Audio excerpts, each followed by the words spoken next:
Joe Skeletor Giannetti. What's going on, YouTube? It's your boy Joe Skeletor Giannetti. We are back for the second UFC pay-per-view main card breakdown. This time with UFC 309 with Stipe Miocic fighting Jon Jones for his heavyweight title. We have the heavyweight GOAT versus potentially the GOAT, the greatest of all time in MMA. Let's get into it. First things first, we have Mauricio Rufy. I'm gonna go with Rufy. Rufy's a little bit creepy. Versus James Lontop. This fight was supposed to take place at 155 pounds, but now they'll be fighting at 165 pounds. I'm assuming Lontop was the one struggling to make the weight, and that's why it got changed to a catch weight. I don't know, Mauricio Rufy just doesn't seem like the type of guy that's going to have that much trouble making weight. But if this is something that spawns a 165-pound weight class in the UFC, that'll be even better for your boy, so fingers crossed. You know, Rufy is probably one of the most dynamic lightweights that I've seen in a long time. You know, with his striking, with his takedowns, his entrances, everything, it's crazy. Obviously, he hasn't been tested yet, but one of the fighting nerds, everybody's big on them right now. You know, he's fun to watch. They all are. But I think that he's going to honestly steamroll Lontop. I really don't know much about Lontop. I haven't seen anything about him. But if he is the one that's struggling to make the weight, that on top of fighting such a killer like him, I really think this is going to be a walk in the park for Mauricio. Next up, we have Viviane Araújo versus Karine Silva. Everybody's so high on Karine Silva. I get it. She's great. But people forget, Viviane Araújo is not terrible. Araújo lost a really close fight to Natalia Silva, who's obviously a savage. Karine Silva, 30 years old, she's much younger. Araújo being 37. I think it's a lot closer than people say, but I'm going to have to go with Karine Silva. I really feel like she's just going to be faster and more dominant. Next, we have one of the craziest fights on UFC 309, Bo Nickal versus Paul Craig. Never do you see a guy like Bo Nickal, 6-0, forget all of his accolades outside of MMA. You never see a guy 6-0 fighting a decorated veteran like Paul Craig. 17-8 with one draw. He has a submission over former light heavyweight champion Jamal Hill. He was able to get that armbar triangle. He broke it. You know, Jamal didn't tap, but the ref stopped it. It was bad. Paul Craig's submission game cannot be slept on. It's one thing when you just take guys down and you dominate them on the ground, but being so green in the sport, can you dominate a high-level grappler like Paul Craig? I think it'll be close. Obviously, Bo Nickal has the age, he has the athleticism, he very clearly has the wrestling. I think it'll be close on the feet. Paul Craig tends to kind of waver and quit when things get tough on the feet. I could see him pulling guard, whatever he has to do to turn this into a grappling match. But if Bo Nickal is able to hit a dominant takedown into a position that he wants, not guard, not half guard, but if he can make this a dominant fight, I think he gives Paul Craig trouble, but you can't count him out. Honestly, I think this fight can be deemed a toss-up. Paul Craig's jiu-jitsu game is no joke. Submitted high-level guys. He grapples all the time. I'm really interested in this fight. I know everybody's looking at this like a layup for Bo Nickal, but the way the odds are looking, it doesn't hurt to throw something on Paul Craig by submission. If the odds are the same, even by a finish overall.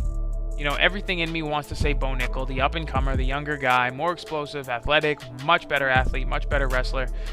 But something in me wants to say Paul Craig. You know, my head's going to say Bo Nickal, my heart's going to say Paul Craig. If I'm making a parlay where the money's at, I'm going to go Paul Craig. Scariest fight of the night for me as a fan is Charles Oliveira rematching Michael Chandler. I don't think Chandler deserves this fight.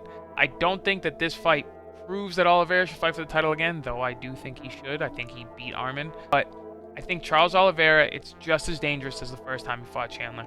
His defense is not good. He does not have great head movement. He wears Coke bottles for glasses. You've seen those thick glasses that a fan tried to take off his head when he walked out of the cage before, that he fought to get back from him. It worries me, man.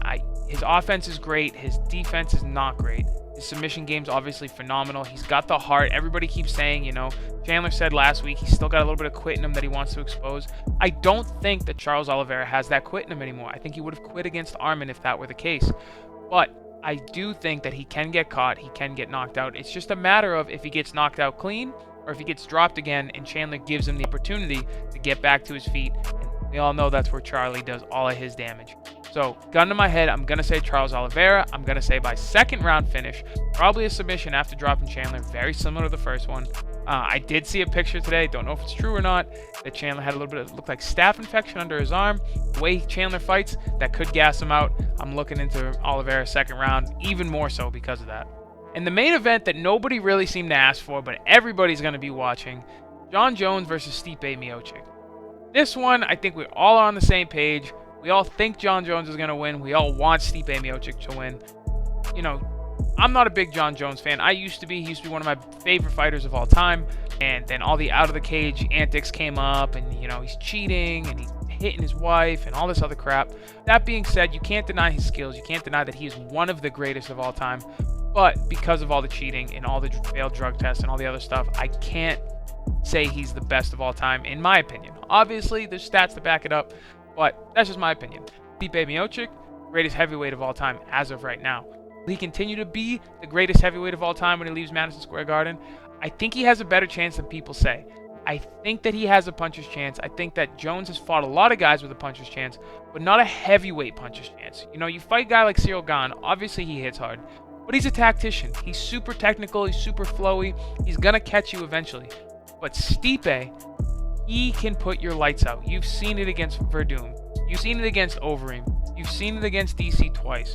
He can put guys down. And I don't know if Jon Jones is ready for that jump in competition as a heavyweight. Cyril Gane, I thought, was a good test. He steamrolled Cyril Gane.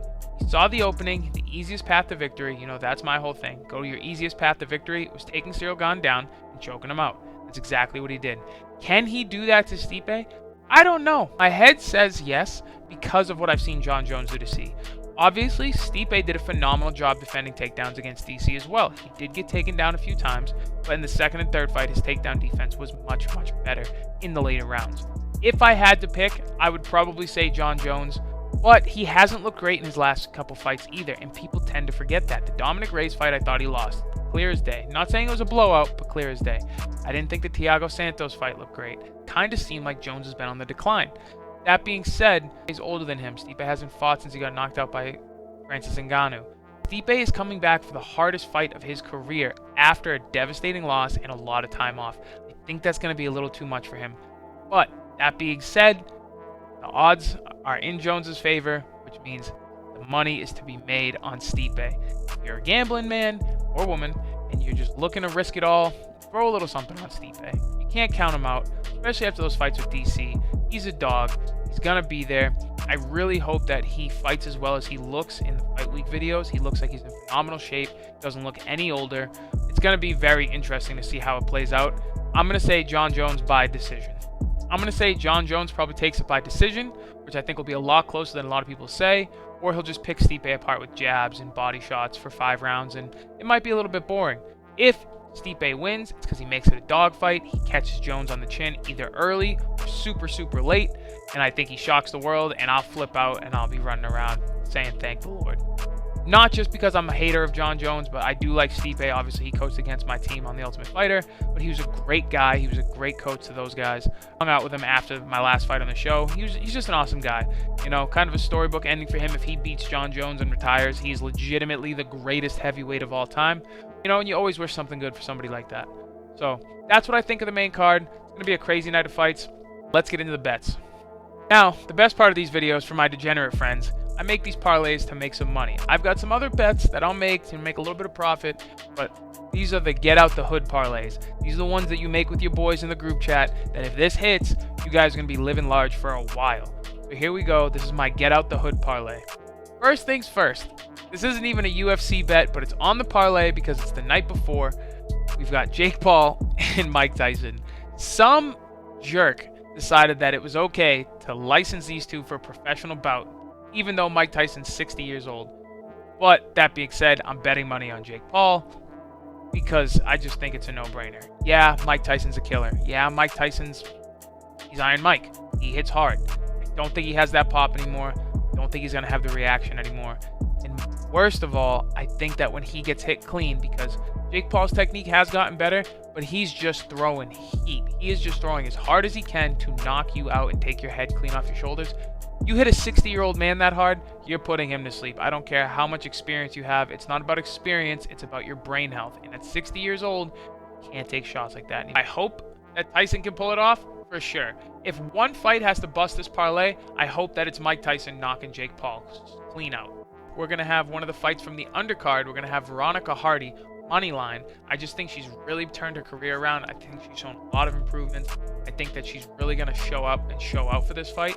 Oban Elliott had a lot of hype behind him. He had a tough debut, but he got it done. I'm excited for his next fight. We're going to throw him in there at money line. My favorite underdog on just about every parlay possible is the gatekeeper himself, Jim fucking Miller.